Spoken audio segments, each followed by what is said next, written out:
Welcome back to the deep dive. Most of our deep dives start with a collection of facts, maybe a tidy historical narrative or a new scientific discovery. Right, something clean. Exactly. Today, we are wading into a chaotic confluence of disaster. We have a stack of sources chronicling a week in the life of Dr. Christina McMullen, Chrissy, a psychologist whose world is constantly colliding with, well, the most volatile elements of Los Angeles crime and international intrigue. It's less of a life and more of a meteorological event, really. Chrissy's the witty, a highly intelligent centerpiece of the storm, a PhD who treats the LAPD and high-stakes criminal investigations like a secondary and much more exhilarating clinical practice. The scope of the material we've synthesized is truly staggering. I mean, we're dealing with multiple simultaneous crises. A client potentially involved in a shooting, a celebrity best friend being stalked by a fanatic, A high-stakes rescue in LA, coordinated from Yemen. and a protagonist who routinely disregards both her own safety and, perhaps most interestingly for us, her fundamental professional ethics. The mission for you, the listener, is to understand the gravity-defying mechanics of Chrissy's life. How does a trained professional, powered mostly by caffeine and this deeply antagonistic chemistry with Lieutenant Rivera, navigate these high-pressure situations? Yeah. We want to identify the tipping points, the exact moment Chrissy's uncanny knack for stumbling into the so what of human behavior unlocks the entire criminal puzzle. And that so what is so critical. We're not just tracking a plot here. We are examining the violent intersection of professional responsibility and dangerous personal involvement. We need to dissect the highly charged romantic tension that seems to fuel her detective work, and most importantly, uncover the surprising, interconnected psychological profiles that unify what appear to be 3 or 4 completely disparate criminal acts. Okay, let's unpack this character first, because Chrissy is the gravitational center of this whole narrative. Before we can analyze her actions, we really need to get inside her mindset. Absolutely. Dr. Christina McMullen is defined by a fascinating duality. On one hand, she is highly educated, possessing that PhD, clearly capable of high-level academic thought. Right. On the other, she is inherently irreverent and approachable. She was a former tuba player, which is just a wonderfully quirky detail that suggests a comfort with standing out and, taking up space. Yeah, that's a good point. Her communication style is conversational, witty, and she actively avoids psychological jargon, preferring just blunt, sometimes hilarious honesty. She is definitely that friend who devours dense topics and then makes them sound interesting, which is exactly the skill set she brings to criminal profiling. Yeah. But what are her personal rules? What do the sources tell us about her quirks, specifically the things she deems worthy of a serious reaction? Well, we learn that she reserves the most serious profanity, the F word, for what she calls major emergencies. And those emergencies are listed as LA drivers, low-fat muffins, and Mondays. Low-fat muffin. Exactly. That specific, almost ridiculous set of priorities tells you that she possesses a unique sense of scale. I mean, she can handle a drug dealer shooting or an international rescue attempt with relative calm, but a low-fat muffin is a catastrophic failure of life quality. That distinction, her ability to compartmentalize high danger and high annoyance, is crucial to understanding her chaos tolerance. And we can't forget the foundational support structure that manages her day-to-day life. Her office life is managed by Shirley Templeton, her phenomenal receptionist. Shirley is described as a large woman with a huge heart, and she serves as the source of all comforting, high-calorie, sugar-dispensing medicinal long johns and donuts. The essentials. The essential. Shirley provides this grounded counterpoint to Chrissy's recklessness, often offering these hilarious deadpan comments about men and life, essentially acting as an armchair observer of Chrissy's disasters. She's the psychological ballast. Now, let's address the electric charge that runs through this narrative, the true source of antagonism and tension in her life, Lieutenant Jack Rivera of the LAPD. The Rivera dynamic isn't just a romance subplot. It's a necessary professional obstruction for Chrissy. He's described in the sources as, and I love this, irritating, smart-mouthed, and preposterously hot. Right. Chrissy equates him to restricted truffles. Yeah. Something decadent, potentially fatal, and definitely something she should resist. She calls him a Latin appetizer, indicating the low-stakes fun she wishes she could indulge in, even while she's actively resisting death by Rivera, meaning, the commitment and emotional fallout that would inevitably follow. And she admits she has enough fantasies about him to fill an erotic miniseries. That level of personal awareness and willingness to admit it is part of her charm. And their banter is the primary way they communicate this intense chemistry. It's a relentless, high-energy exchange. He constantly teases her, calling her Catwoman in his dreams, a crime fighter with a tail. Oh. She counters, but he often spins it back, suggesting she needs a defibrillator after hearing her sexy low morning voice. It's a verbal sparring match, where the stakes of professional boundaries and repressed physical desire. And the sources confirm this deep, complicated history with a detail that's both hilarious and a little cringeworthy. Oh, yeah. A past incident involving an overdose of NyQuil and Rivera in the shower. This history confirms that the antagonism is a very thin, very transparent veil over serious, acknowledged physical chemistry and mutual respect, even if they communicate that respect through insults. But underneath all the teasing and the flirtation, the sources highlight Rivera's intense, if highly antagonistic, protective instincts. When Chrissy drives to the first shooting scene we're about to discuss, he immediately curses her out for taking idiotic chances. He doesn't praise her quick thinking. He chastises her danger-seeking behavior. And later, we see the real-world manifestation of his concern when he corners her in a parking lot, demanding she check her trunk. He explicitly references a recent case where a Caucasian female was accosted by a man thought to have been hiding in her trunk. He's constantly worried she's going to get herself killed, making him the reluctant conscience she really doesn't want to listen to. And, in a classic Chrissy power move, one that directly contributes to the chaos, she uses her personal connections to gain an advantage in the professional sphere, ensuring maximum irritation for Rivera. Oh yeah, she goes right over his head. Completely. She leverages her relationship with his father, the ex-Senator Rivera, who is described as having more charm than morals, and hailing from Saltillo, Mexico. She uses the ex-senator to get an expediting handwriting analysis done on the stalking letters, effectively jumping the LAPD queue and bypassing Rivera entirely.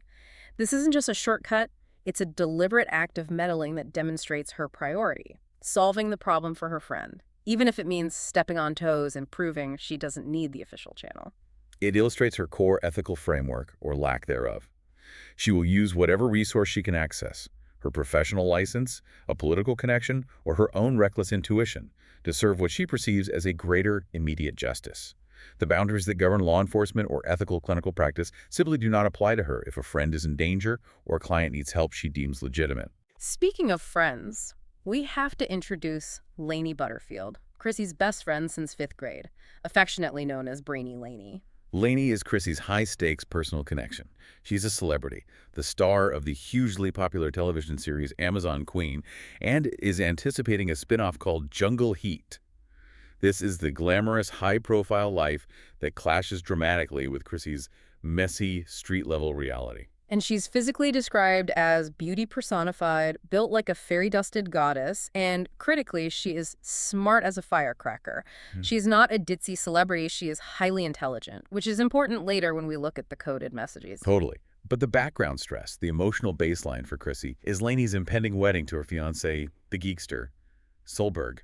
Chrissy actively despises this man, referring to him only in 4-letter words.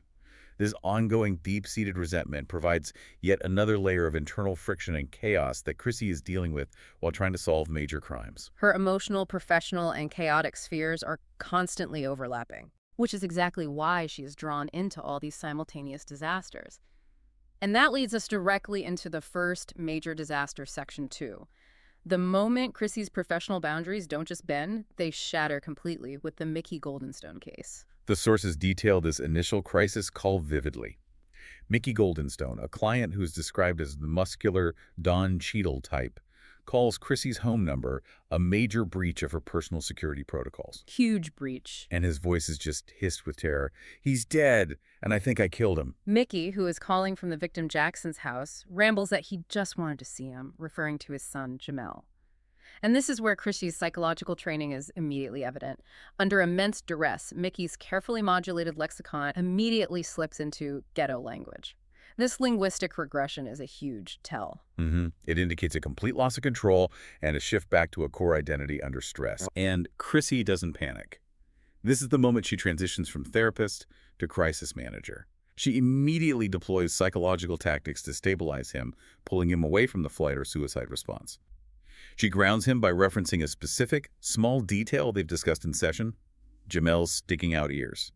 This forces him to re-enter a shared rational reality, even if only for a second. And then she uses this massive, almost unethical promise. She assures him she won't let him die if he calls the police and rattles off the Glendale address.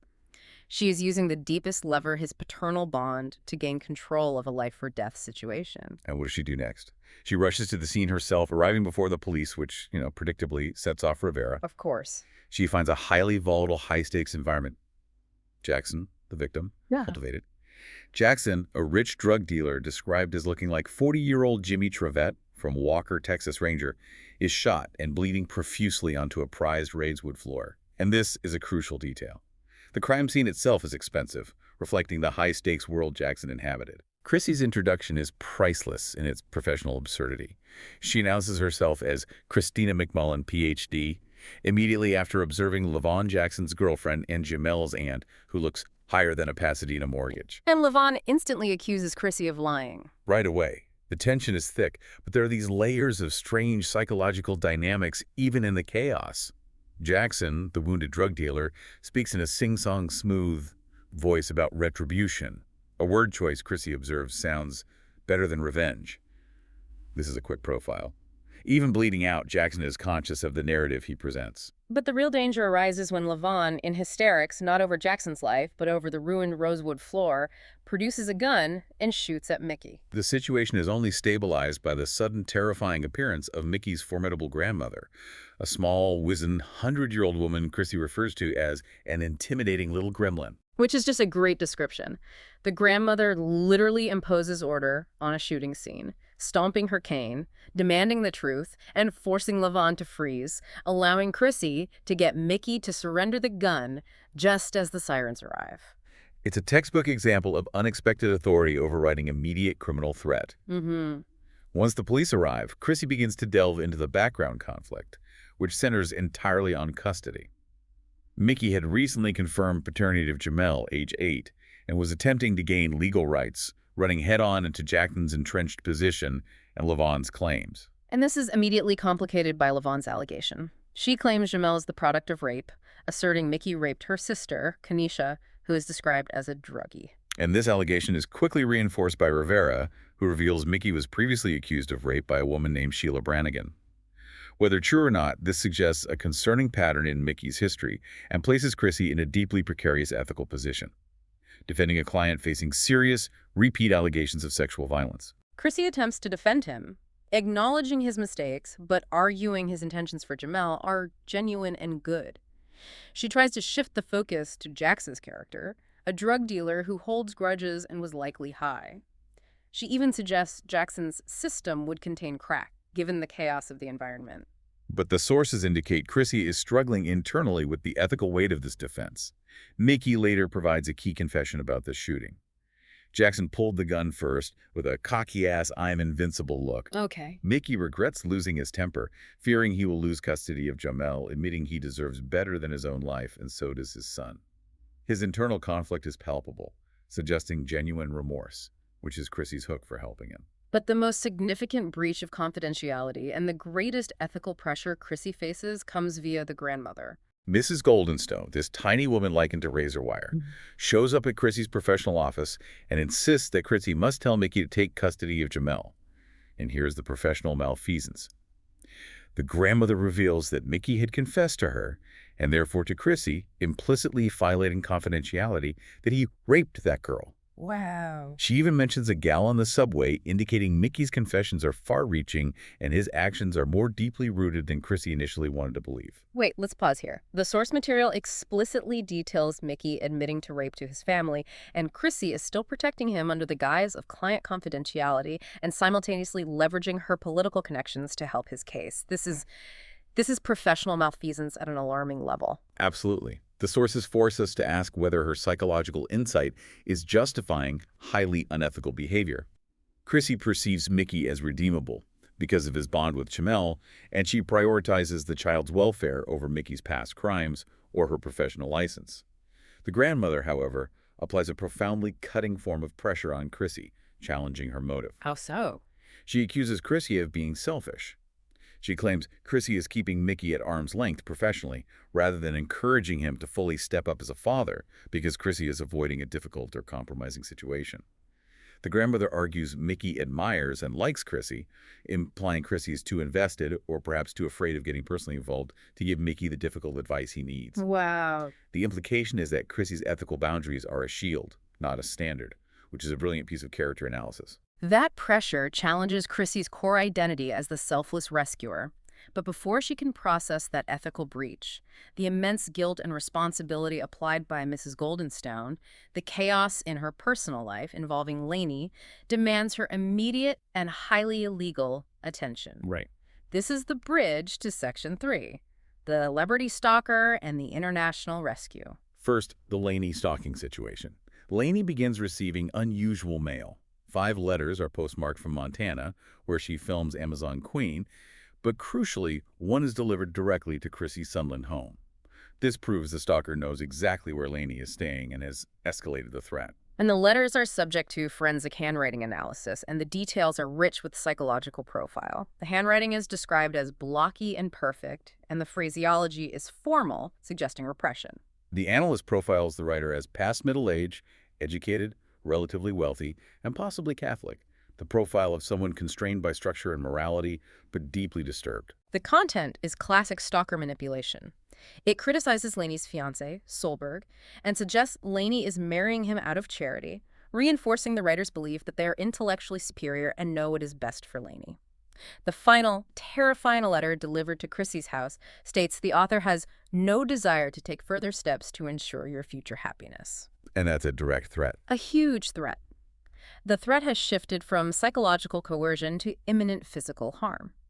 Chrissy, having pulled the strings via ex-Senator Rivera, gets the analyst's findings quickly.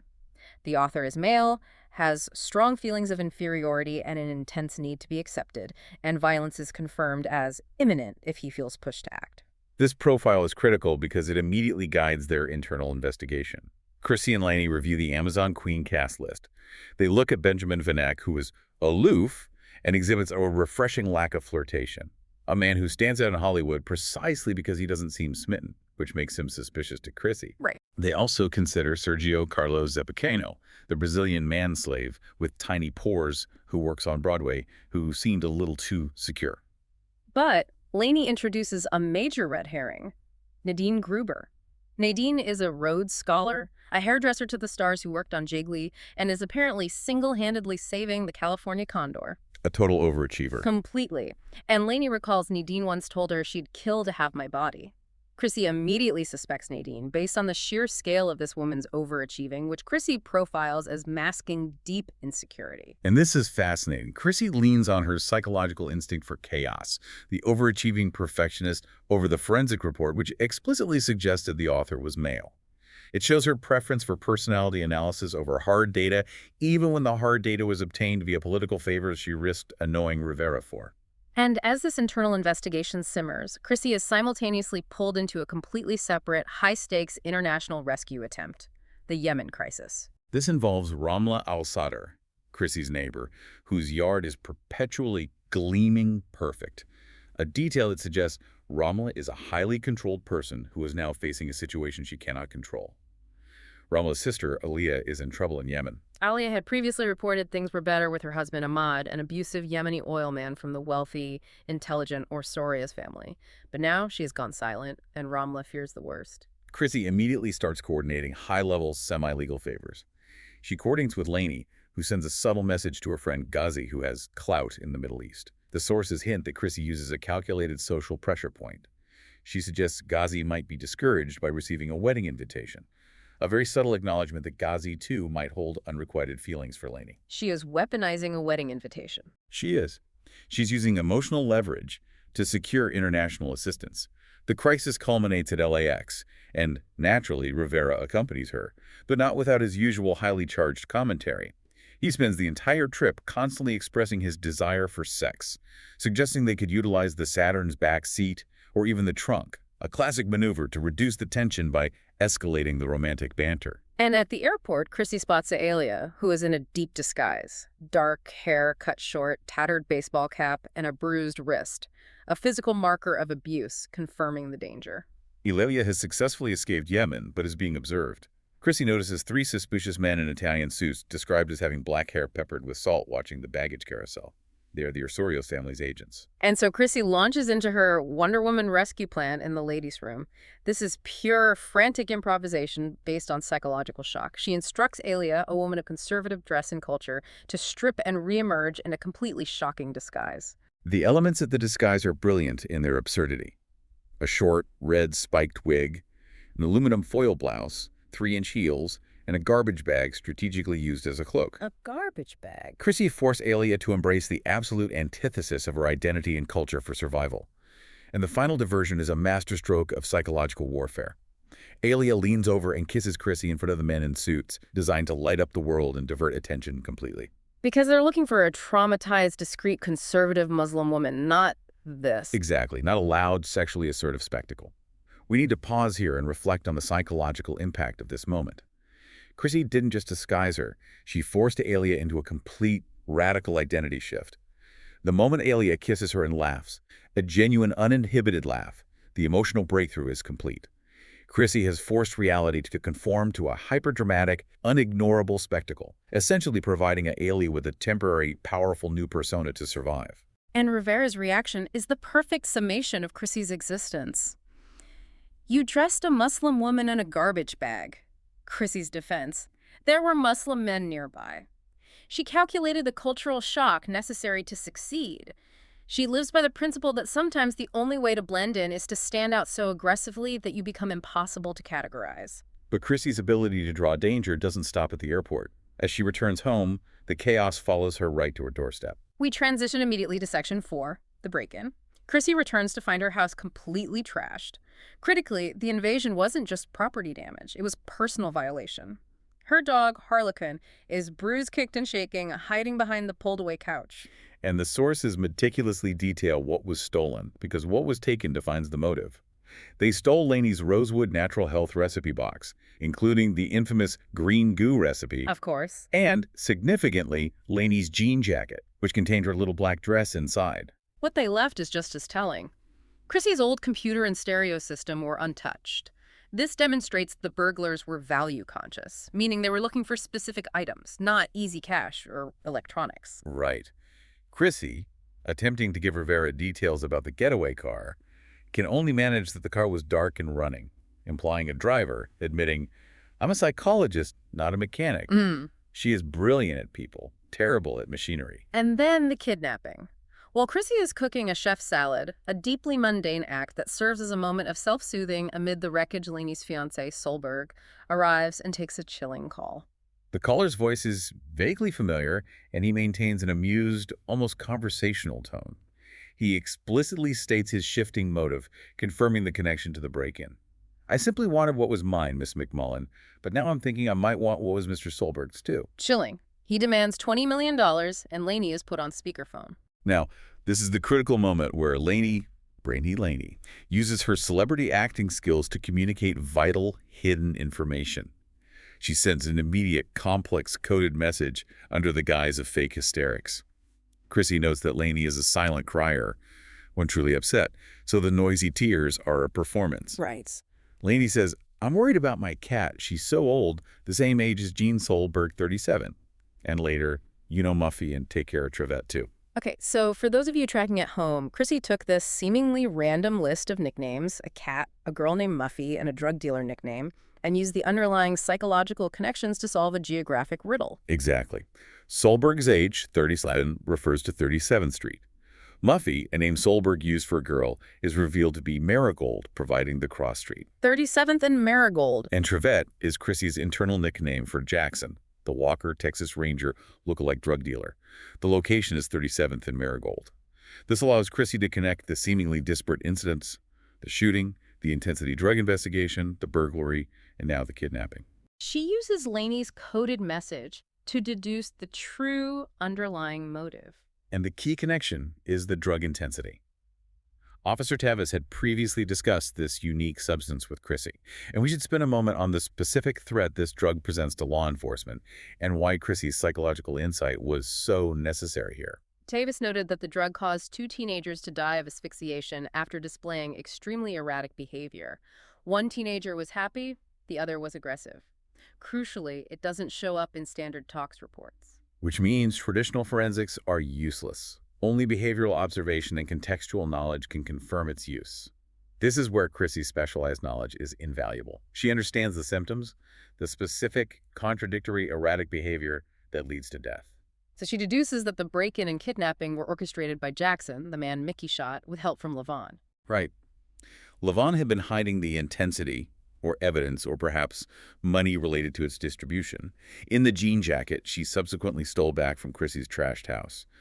Jackson, already paranoid, shot, and focused on retribution, mistakenly thought the jacket contained something far more valuable, the intensity drug itself, or related assets. So he kidnapped Lainey, thinking she was Chrissy, who had been wearing the jacket. The whole crime was a retaliatory act of confusion rooted in the drug trade and the initial shooting. And she solved it by linking a low-profile drug with specific psychological symptoms to the high-profile kidnapping. With the location identified, Chrissy launches the final, most reckless rescue plan yet, gathering Solberg and Alia Ramla's newly rescued sister, who just showed up unexpectedly, as her ragtag team. The plan is classic chaotic Chrissy. Solberg is armed with a baseball bat, a nod to his clumsy but earnest protective instincts. Alalia, in a baseball cap, will go to 37th and Marigold. Alalia's job is to create a massive diversion by shouting for drugs, drawing Jackson out while Solberg attempts to secure Lainey. She is using Alalia's recent psychological shift to her advantage. Alia is willing to do anything now. Totally. Chrissy, meanwhile, runs ahead to create maximum frantic distraction. She strips down to her robe and kicks off her flip-flops to ensure maximum speed. She eventually drops the robe to draw attention to herself, turning herself into an unignorable spectacle to divert the kidnapper's focus just long enough for Alalia and Solberg to enter. But the true genius belongs to Lainey. Oh, absolutely. Chrissy runs through the plan, thinking about Jackson, only to witness glass spring down from a third-floor window. Lainey, displaying true brainy Lainey defiance, had already smashed the window and hidden, having tricked Jackson into leaving the room. She was later found wearing Solberg's t-shirt. She is a survivor, not a victim. The aftermath is satisfyingly messy. Jackson is found lying on the floor, cradling his ribs near a cracked bat. Solberg finally doing something useful with his panic. And the police confirm the roles of the culprits, linking the three separate arcs. The sources definitively conclude. The letters were sent by Nadine Gruber, the celebrity hairdresser, motivated by her deep inferiority complex, just as Chrissy's instincts suspected, but she was not involved in the kidnapping. Her goal was attention and acceptance, achieved only when the police showed up at her door. And the kidnapping and burglary was orchestrated by Levon, who stole the jacket containing the intensity evidence, and Jackson, who carried out the kidnapping, mistaking Lainey for Chrissy. The intensity drug link solidifies the stakes of the Goldenstone case, confirming Mickey's position was rooted in self-defense against a dangerous drug dealer. And as all the smoke clears from this week of unparalleled chaos, the sources provide a brief but poignant epilogue regarding Chrissy's troubled client, Emily Christensen, which provides the deepest insight into Chrissy's clinical acumen. Emily Christensen was Chrissy's most complex psychological challenge. Emily presented as the picture of perfection. A genius in the 98th percentile, panicked about receiving an A-, with self-harming tendencies entirely rooted in crushing self-imposed perfectionism. She was the perfect student. Chrissy eventually pieces together the truth through persistent investigation, because the facade was too perfect. Emily's life was an elaborate charade, a massive psychological defense mechanism built to avoid shame. Her real name wasn't Emily. Her mother was an alcoholic, her father had left long ago, and Emily was working two demanding jobs, getting home at midnight just to pay bills while maintaining a fictional universe of prestigious present parents and flawless grades. She employed complex defense mechanisms. We see intellectualization, where she focused intensely on academics to avoid her emotional pain, and reaction formation, where her outward perfectionism was a complete, desperate contradiction to the inner chaos and neglect she faced. Right. She even used her advanced computer skills to deflect Chrissy's outreach emails to the school therapist, reinforcing the barrier of her fictional life. Chrissy realized that traditional gentle therapy would never break through this wall of self-protection. Emily was too smart, too practiced in her lies. So Chrissy's final intervention was therefore an act of calculated professional boundary breaking, brutal honesty. She needed to force Emily to face the reality she desperately avoided. Her final words to Emily are deeply insightful. You won't be like them, unless you're unable to face reality. Chrissy's relentless search for the truth, whether on the streets, in a garbage bag, or in a consulting room, is what defines her. She forces the confrontation with reality, regardless of how painful or unethical it might seem. That truly wraps up a week of unparalleled, overlapping, dangerous chaos in Chrissy's life, where she managed to use her psychological insight to simultaneously solve an attempted murder, a drug trafficking ring, a celebrity stalking case, and save two women from violence. It's exhausting just to recount it. So what does this all mean for the listener? We've seen that Chrissy survived, Lainey is safe, and Mickey's case now has huge implications because Jackson's illegal intensity operation has been exposed, validating Mickey's claim of self-defense, meaning Chrissy's controversial choices ultimately led to a form of justice. The core theme running through this entire dive, linking Mickey, Lainey, Alia, and Emily, is exposure. The celebrity stalker's need for acceptance was exposed as Nadine. The client's secret past was brutally exposed by his own grandmother, and the high schooler's fictional life crashed down around her. Chrissy, the psychologist, excels in situations where reality breaks, using her unique combination of professional psychological insight and sheer recklessness to force the truth out. She is the catalyst of necessary crisis. And finally, because she is Christy McMullen, her love life takes a long-awaited and non-boring turn. After the dust settles from the final naked rescue attempt, the sources are explicit on this, Chrissy and Rivera have their long-awaited, extremely physical reunion. It's detailed that this reunion happens in her ransacked house, immediately following the stress of the near kidnapping, after he literally carried her in like a mermaid. The stress and tension built up over the week finally culminates in a release that is pure physical chemistry. This culminates in him reluctantly agreeing to stay the night, but only after she promises to put a padlock on her chastity belt to guarantee he gets some sleep before he has to return to the LAPD. A perfect blend of physical attraction, emotional honesty, and absolute absurdity. A high-stakes romance that can only flourish in a state of crisis. But we end where Chrissy ends, with self-reflection. She realizes that she feels a burning need to stick my nose into situations that are likely to get me killed. We have seen overwhelming evidence of external danger, but the question for you, the listener, is the internal psychological motivation. Is her constant reckless role as the rescuer a deeply ingrained pattern, a way of avoiding the necessary complicated mess of her own psychological life by constantly solving the crises of others? Or is it a necessary defining expression of her unique, chaotic personality, a form of self-actualization only achieved under extreme duress? That is the provocative thought to consider the next time you feel that pull toward excitement or chaos in your own life.